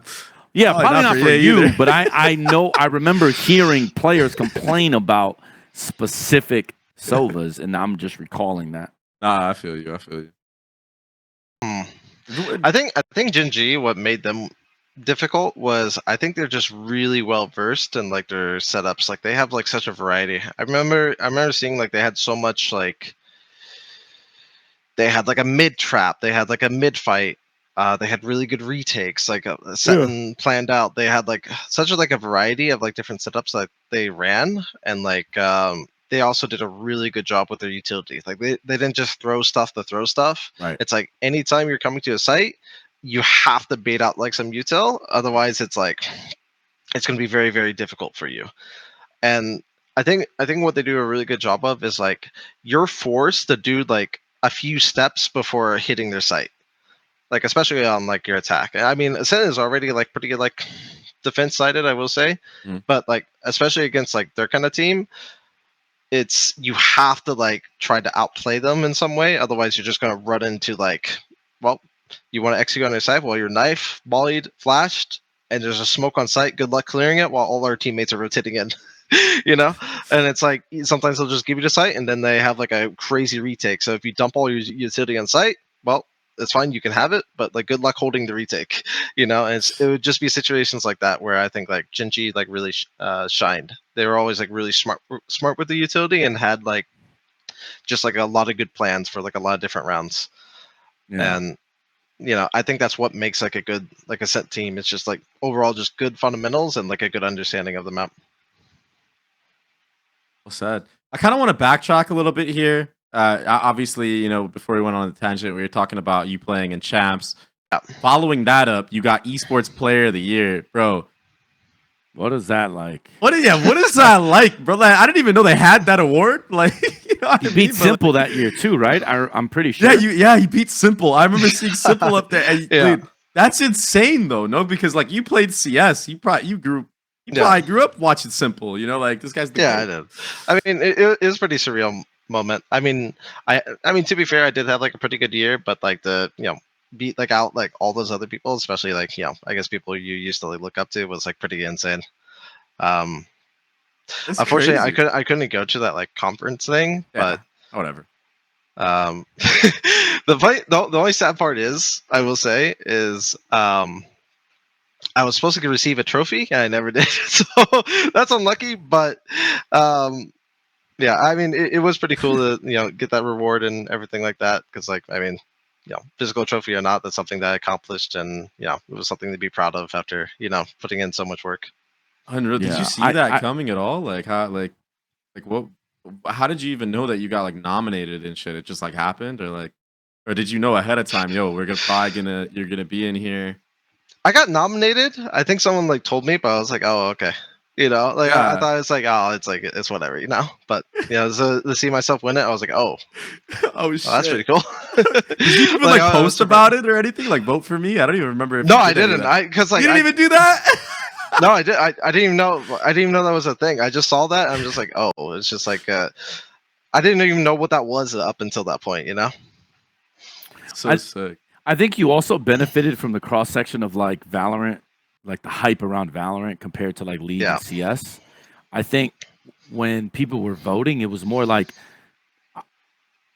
I'm assuming this, but I think that people liking Valorant and watching and enjoying watching Valorant at that time in that year also helped, because it was like, obviously you as a player were there because of what you were doing, but I also think it was like you were battling League of Legends and CS. And I think people were just so much more excited about Valorant that they were just like, I think it was like, a perfect there's mix. Probably some voters fatigue, to be honest with you. Because like when like the same thing like wins like over and over again, it's kind of like, and plus like some of the, I feel like I guess like my competition in that like thing, I think like Simple at that time lost that like, there was like a massive debate between like him and Zywu, I think, for the best player of the year, and there's also he didn't do well at like that major, I believe. Like it was the one in Rio, if I'm not mistaken.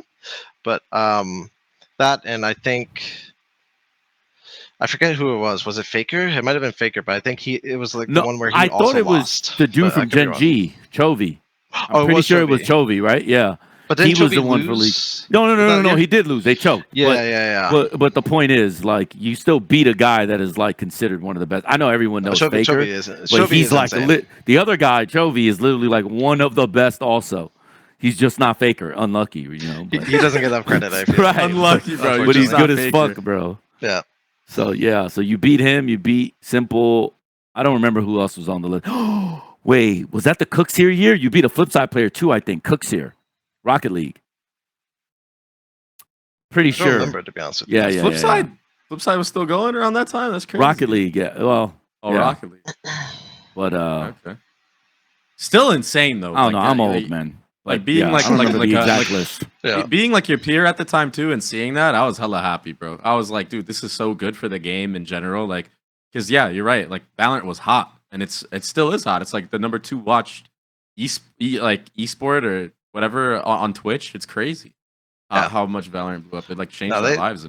They've been doing a really good job, and like keeping with like even like EDG winning like this year is like massive for the scene. It's huge for the scene, because like Valorant's just going to continue to grow, and especially with the Chinese market, it's just gonna keep on going up. It's gonna boom even more now. Yeah. Them winning was fucking insane. Yeah, we talked about that on the last episode. So like, dude, big, it's so bro. good for the game. Yeah. So good for the game. After you win Esports Player of the Year, obviously the C9, you joined Cloud9. I want to get your perspective on that entire year, about how your experience was joining Cloud9 after what team you had been on previously, which was like so dominant.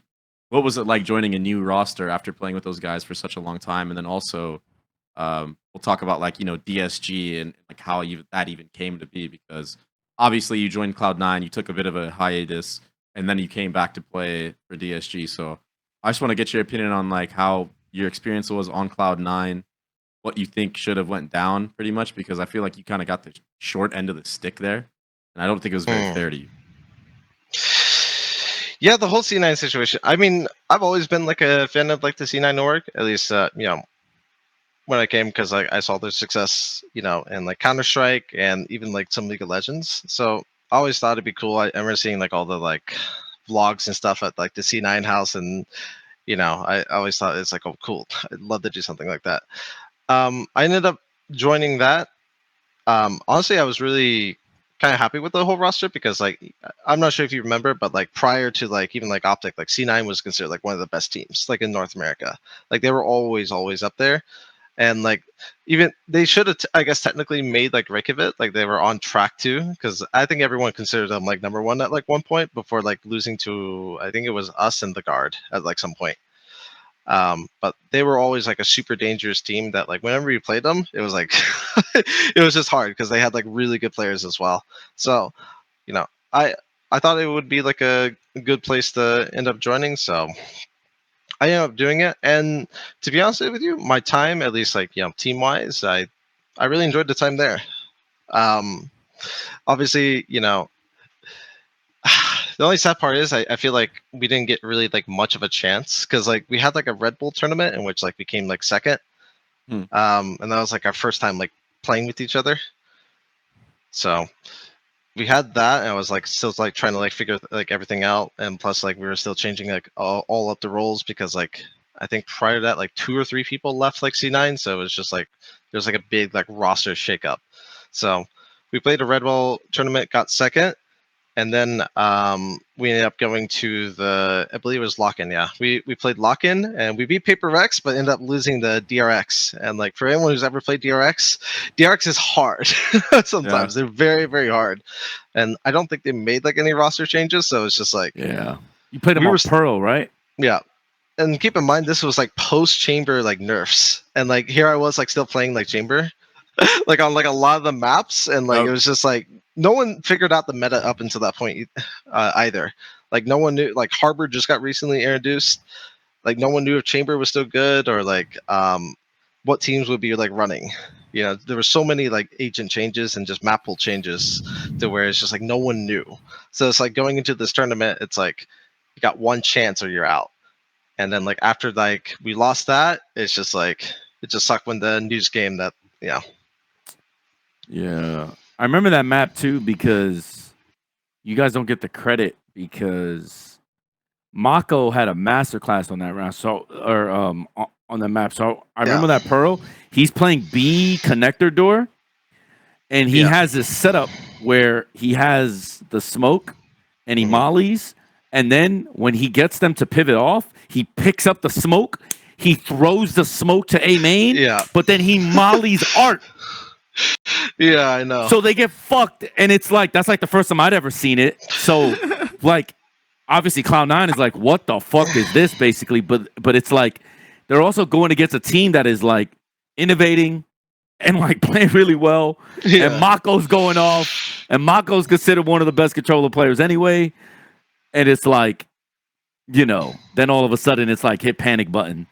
And it's like, if you're being objective, the shit that they were doing was like mid-season form when everyone else was just starting. It was like DRX was actually like good and playing well. Well, the thing is, they were good. They had experience, and they were like, they've been together a very long time. I don't think, if I'm not mistaken, they didn't make roster changes like after franchise. They just went straight to franchise, and it's just like it takes time for like a roster to get fully fleshed out, especially when there's been like a massive meta shift, and it just sucks because like I feel like our roster wasn't that bad like at all. Like we had like really good like scrim results, like especially against like the top teams, but it was just like I don't know.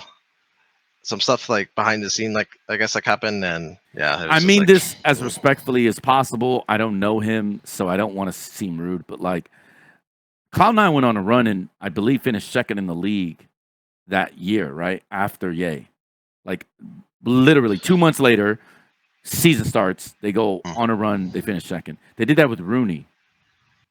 If the argument is that C9 was a really good team, there's no way you make that worse. You know what I'm saying? So it's like that team was going to get better. They got better, right? They picked up Jake, they had Rooney, and those players are not bad. But if we're going to pretend that, like, you know, if they didn't have Marv and Ye instead, that they would have been objectively worse, I think that's just like ridiculous, right? So it's like they were going to get better anyway.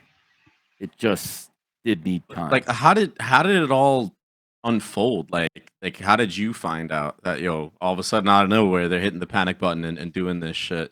Because like I said, I think there's some injustice done there. I'm just wondering how it all went down. If you can share it, if not, don't worry about it.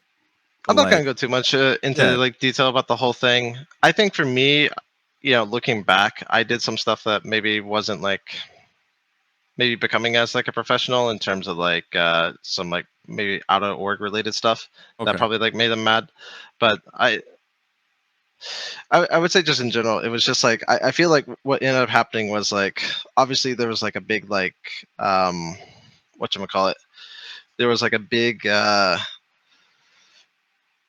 when I was like leaving Optic, there was like a bit like I don't want to say there's a bidding war, but it's just like big contracts like being offered. And like at one point it's just like I think what ended up happening was one of their main sponsors kind of like pulled out. Where they were promised like I think it was maybe even like a similar situation to the TSM one, if you guys remember that with TSM and FTX. Yeah. I remember this stuff. Yeah. I remember this stuff. I remember. I know what happened. I remember now. I remember what happened. Yeah. So like, I'm sure you guys have read the story about the TSM FTX one. Yes. Happened to Cloud9. I remember it was just like it just came down to the thing where it's like they couldn't like. I don't know if they could have kept going about it, and it's just like they were expecting. They were expecting money, but unfortunately, got unlucky. That was I got unlucky. I could be wrong. Like that's my assumption, but like I heard that. That's what.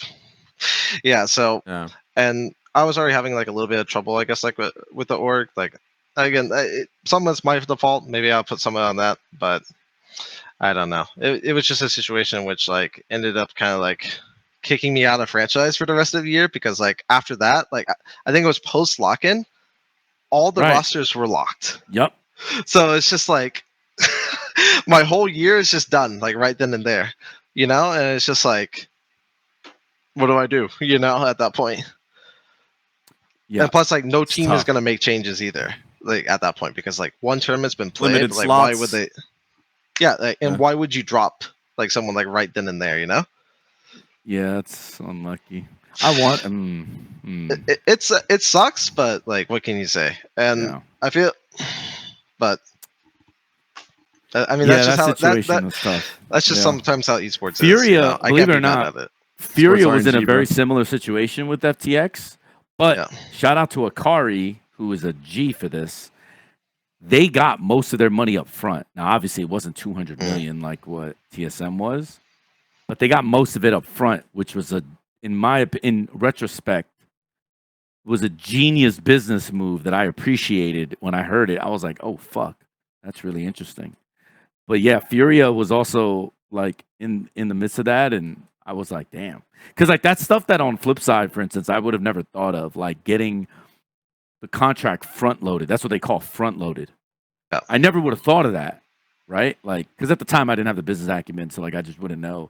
But then over the years, like you hear about these contracts that are front loaded or back loaded, right? Like some people, I know we have a player like that on Talon where it's like most of their money is like early on, it's a low number, but as the years go, it's higher basically, right? So I gotcha. So that's like a backloaded contract, but it's just like really interesting that like those small decisions can have crazy ripple effects for the whole competitive side of the org. Yeah. Right? So crazy, man.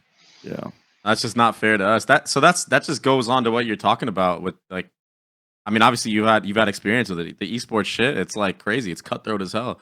Yeah. And you make one wrong move. My wrong move was picking the wrong org. Your wrong move was also kind of the same thing in a way, bro. And all of a sudden, out of nowhere, yeah, people aren't making fucking changes because they got their fucking team already. You know, there's limited slots. And you were the esports player of the year, and they're still not willing to do that. So that's how hard it is to get into the league sometimes, bro. And I mean, that's just yeah, for everybody that watches this to understand that. Like, it's that competitive and that hard to make it in. I mean, yeah, sometimes you can just, I mean, I feel like that's just life. Like sometimes you can just commit no mistakes, but you still end up losing, you know? And it's like, all you can look back and do is basically look at like, at the time with the information I had, did I make like the right decision? And it's like, if the answer is yes, then like, what can you say? I know, right? You know, like given what you had, was that the correct decision? If you say yes to that, then yeah, you can't be mad. Yeah. I mean, yeah, you definitely can't live in regret. That's for sure. Even though sometimes I do. But fast forward to some other regret I'm sure that you have is DSG. Yeah. The DSG Owen, bro. You didn't quite go O2 barbecue like Frost did in Champs, but you did go like O and something else. I think Frost is worse than what happened to you, but I would agree. Yeah. O2 I actually thought we could win the tournament. Yeah, what the hell, bro? Scumbag. No, I'm playing. Yeah, but that's true. What was it like playing with DSG? How did that even happen? Like, you know, this guy's Toast is the one that reached out? Like, because, I mean, it didn't look like you were going to be playing at all that year. And then randomly you were like, yeah, fuck it. Well, they were kind of like the only team that was, I guess, in Ascension that didn't have like an org kind of like at the time, where it's just like, well, they had an org, but a lot of the Ascension teams weren't like really making that many changes. So I got approached by them as like, it'd be like a short-term like contract kind of thing, where it's just like, we're making like 2 roster changes. We're having trouble like finding people. We'd be wondering if you'd be interested in helping us out. You know, I know who Just Guys Toast is. Like, he's obviously like a really massive content creator. I thought it'd be like a, you know, cool opportunity, because like for me, what I didn't want to do was just kind of sit the whole season out and just wait, you know, and not play matches and not play scrims, because like I feel like that stuff, like if you're not playing, you're not competing, you get rusty. You know, you get rusty in like team play, and like plus I wanted to like take the time to like expand on like, you know, agents, you know, get some experience there. And I thought it'd be like a cool opportunity. You know, I get like some maybe exposure from like Disguised, and I also get to work on like some of my game.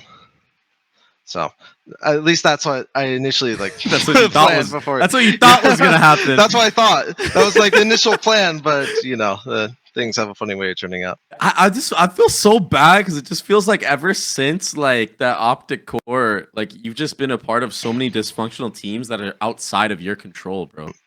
Then obviously the Cloud9 thing is just like fucking unlucky, bro. You know what I mean? But like obviously that DSG team was dysfunctional. I feel like even fast forwarding to you joining the league this year and playing with Bleed was probably a great opportunity for yourself, but like also like joining a dysfunctional team where like I know Frost was telling me a little bit of stuff where it's like I think like not even everybody knew English at some point, right? Like how the hell are you? Is that true? Or? No, not for the initial lineup. When we went to Bleed on the I guess the second iteration, when the stage 2, one of our players was still like kind of like learning like English still, and sometimes like comms like would be like missed and stuff like that. But I mean, you can't. I don't know if you can fault him for that. It just makes it hard though for you as a player. Yeah, exactly. It makes it hard for you as a player joining in.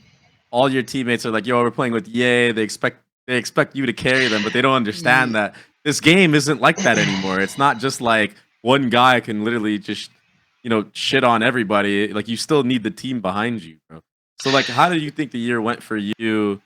Well, I mean, obviously, you know, it was rough, but what did you expect going into playing for Bleed, and what actually went down within the team? Because you were on a bunch of different characters again, flexing all over the place. Yeah, and it feels like you guys just didn't have a good like foundation to start with. I think for me, it was even going back to the whole C9 thing. Like it felt like for me, I had this lingering thing like whatever team like I joined. Obviously, there was like high expectations of me, but it's like it would get transferred over to the team and my teammates. So like when I joined C9, it's like, oh my god, C9 super team. you know, like right away it's like they're gonna win everything. And it's just like, man, like all the expectations are like incredibly high, and it's like anything else other than a win, it's like, oh, these guys are awful, overrated, you know, like, and it's like, man. And then you know, I come join DSG, all of a sudden like DSG is like on the top of everyone's list. It's like, oh my god, they're gonna win Ascension now, you know, they got the and like it's I swear it transfers like the pressure like over to like my teammates and stuff like that, because like all of a sudden, like I feel like for like a lot of them, you know, like all the posts, like the social media, they instantly go to like the very top, where it's just like maybe like before they were weren't low like, key. it was like more low key, you know, there wasn't like, oh, they had a, you know, bad game, it's like, oh, that's whatever. But now it's like that you have a bad game, it's like way more like instant, like I guess feedback for like a lot of the guys. I remember, even not to jump all over the place, but when I first like joined Bleed, I remember we were like scrimming and stuff like that, and like some of the managers would like come in and it's like, yeah, look at what all these VLO comments are saying about you. And like the team, I'm like, bro, I don't want to read that. It's like they're all these guys are talking so much shit, and it's just like, oh man, I don't you know, I don't want that kind of thing, you know. And it's just like, and the thing is, it's just like, it's actually weird. Ouch. That's how this community is, though. It's the recency bias. It's like, dude, they love you. They absolutely love you. You're esports player of the year at some point, or you're the Schmeeg. They hate you. Or you're the Schmeeg, right? All of a sudden, like, bro, like, if you have one bad fucking game, I swear to God, while you were esports player of the year, probably still playing for Optic, you're probably in the finals, you had one bad map, you already know Twitch chat's talking shit. For no fucking reason, bro. And they don't understand, like, me and Frost had a whole deep dive into, like, how these, like, dweebs, I'm just gonna call them dweebs, fuck it, they're dweebs, actually have an effect on our life, and like they can take food off of our plate with the shit that they say. Yeah, it was a weird situation, because like even with like DSG, it's like obviously it's no it's no secret the team was like really like, I guess, like dysfunctional overall. It just wasn't like freaking meshing. I could go way into it with like all the drama and stuff like that, but like for me that stuff is like in the past, and I could have handled like some things better. I mean, dude, there's so much I could say on it, and like for like all these clips, like I have equal like of like just things that could be said, because like, you know, I record all my VODs and like stuff like that. I record like all our talks and stuff like that, and like for me, I don't want to like hold like, you know, bad moments over people and stuff like that, and do that whole thing, because like I think in the end, like no one wins in a situation like that. For like, sure. Just no one wins, you know. So I think FNS had a very good objective it wasn't a post, but he was streaming, I think, and he spoke about it, and I thought his comments about it were pretty much on point. I think it's unfortunate that the perception is that you're difficult. I think you're just competitive, and like that doesn't always mean that you're gonna be nice. When you're competitive, it just is what it is. Like, yeah, I mean, okay, so we actually talked about this earlier. Me and you have had run-ins. We've actually argued about shit in server, about like stuff that like I didn't agree with, you didn't agree with, and it is what it is. And then we can literally, after those arguments, after the whatever the fuck happens, go out to eat, then go to the gym. Like, it doesn't have to be this, like, I think, you know, friendship altering argument just because you have like strong disagreements, and you know, it can get chippy, because I know our shit got kind of chippy, but it's like you can handle it differently. And I think it's kind of weird when people, I think if they took any of us at our worst moments, you can really make a lot of critical judgments that probably aren't true for most cases. And I thought that was kind of unfair, but you know, that's the problem is, the reason shit is so big is because it's not because you win esports player of the year. It's just that you are now in the like stratosphere of that.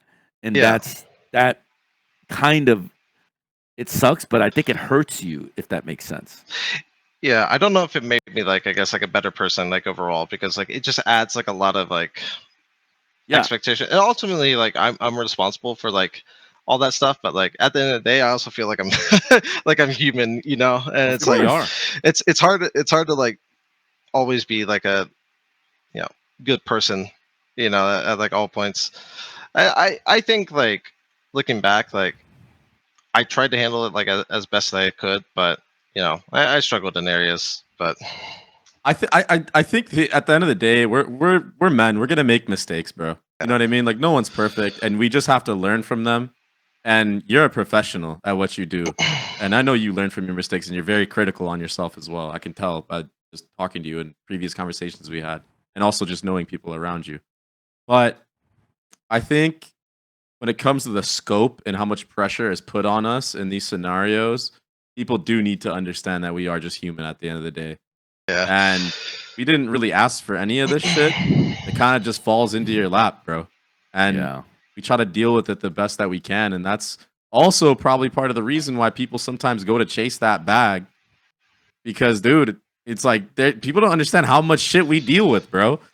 Like, we had a whole conversation about mental health, me and Frost, about how important it is to like be hitting the gym actively, etc. Not only for your performance in game, but out of game. And some of these comments that people write, man, if you actually pay attention to them, and like you said, like the bleed guys coming and trying to show you, bro, no pro should ever be looking at Reddit or anything like that, bro. It's so bad for your mental.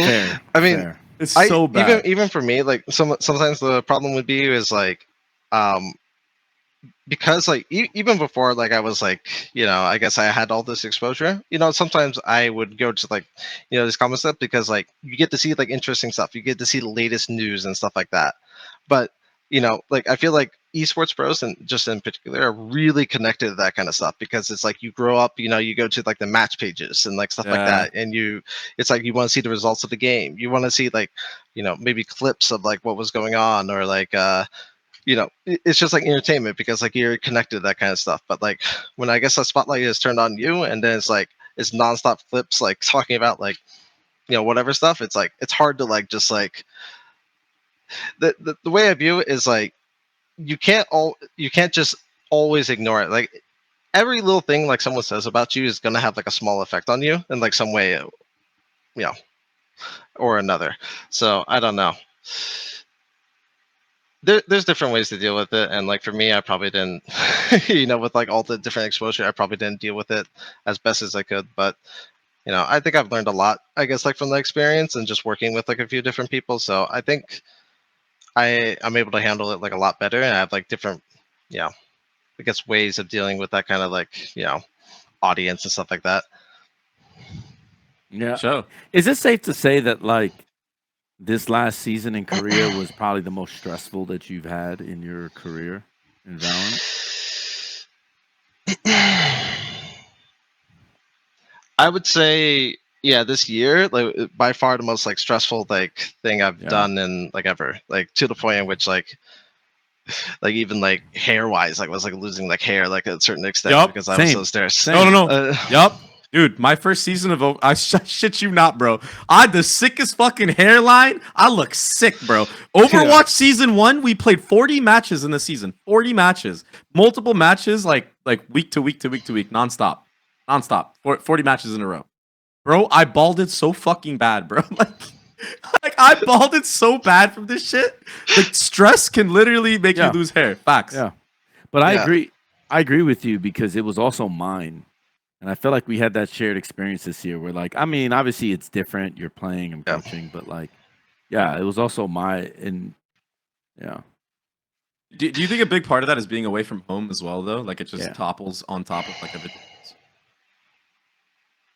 For me, I think a small factor, but I would say the main thing was just like a lot of like the expectations and just like some of the stuff that was going on, because like I came from DSG, which was like already like really like I guess like stressful experience, because like again it's like I think on DSG we didn't win like a single game like the whole thing, and like that's like the worst like I've ever done like ever like career wise, like in like any game, like in anything like ever. Like I don't even think I've lost that many like ranked games in a row. You know, just put that in like context. So it's just like for me, it's like to come from like being like absolute top of the world, like #1 esports player of the year, to like not even getting a single win. It's like, dude. And like for me, I mean, you guys probably I've talked to like a few of you. You know, like for me, like losses just feel like the world is like ending for me. Like I suck with dealing with losses. I'll be honest with you. Like it just makes me want to curl up inside like every time like after like a loss, because like it's, I don't know. It's like I'm almost like even like my past coaches, like I'm embarrassed to even come out in public, you know, like after like some like losses and stuff like that. So it's like for me, it like compounded and it became like so stressful. And not to mention, unfortunately, like even at that time, like I had a lot of real life stuff going on where it's just like, for example, like my ex that I'm no longer with, like her dad got cancer, so she was like one of my like main support systems that I went to like for like a lot of problems. And unfortunately, like for her, like she started having like a really difficult time, like kind of like she had to move out and like stuff like that. And like there's so much I could go into, even with like, you know, family members and like just different like illnesses and stuff like that. So it's just like it was yeah tough. And we're all human. That's what it is. Yeah, so it's just like it became like a situation where it's just like real life stuff isn't going well, my work isn't going well, and then there's like all this other stuff, and it just became like this like thing where it's just like, I don't know, it became like super like overwhelming, I guess, like for a little bit. And then not to mention just have like problems even like with your team and like other stuff like that. You know, it's just be away from home. It just all compounds, you know? Yeah. Well, it definitely seems like you're in a way better place now because you've been streaming, actively uploading again, and I know I'm happy for it. I think everybody else, all your fans, are happy for it as well, and you still got tons of fans, bro. So, you know, just remember that you always got that community behind you. You got us behind you too if you ever need anybody. You know what I'm saying? I think I you're fine, appreciate though. that. Yeah, no, I'm incredibly control. blessed to like have like so many fans, you know, like that around that, because like I've seen like some of the, you know, especially when I came back to streaming, how, you know, I guess excited people were. So I'm incredibly thankful for that. Yeah. That's one thing I regret not continuing doing, and I'm glad that's why I'm glad you're doing it now. Is I went through something similar where I had that like crazy peak, and I was getting like 10K viewers a stream, everything like that. Yeah. As I started losing, and we weren't even like losing, like I didn't have to go through what you went through. I'll just say that right now. You know what I mean? Like I didn't DSG it, but we would still lose, and it just got to me, bro. I had to stop streaming. I literally stopped because I just couldn't handle it anymore. Like, all the negative comments, everybody like riding my dick on such a high, and then like just getting absolutely shit on consistently. Yeah. I still regret though not continuing streaming for those people that still fucked with me no matter what, because there's always going to be people that hate no matter what. Yeah. And sometimes their voices seem very loud, but in reality, bro, we got more people that love us than that hate us, and I think that's the main thing. So I'm glad that you still got your community fully backing you and everything, and like that. I'm glad you're taking advantage of that. As we're wrapping this up, bro, is there any closing thoughts? What can we expect out of you besides more streaming and more content, bro? You cooking something in the behind the scenes? Well, you know, I'm looking to obviously compete again. You know, competition has always been my like forefront. As much as I love streaming and doing content and stuff like that, like that's ultimately like what I'm passionate about, is like competition and stuff like that. So I'm looking to compete again. Maybe even do like a role change and stuff like that, because like I think for me, like playstyle wise, probably duelist isn't the best option, just because I think I have like so much experience, especially in like mid to late rounds, and just like my overall playstyle is like much more like slow, methodical than like someone who just like sends it in like every single round.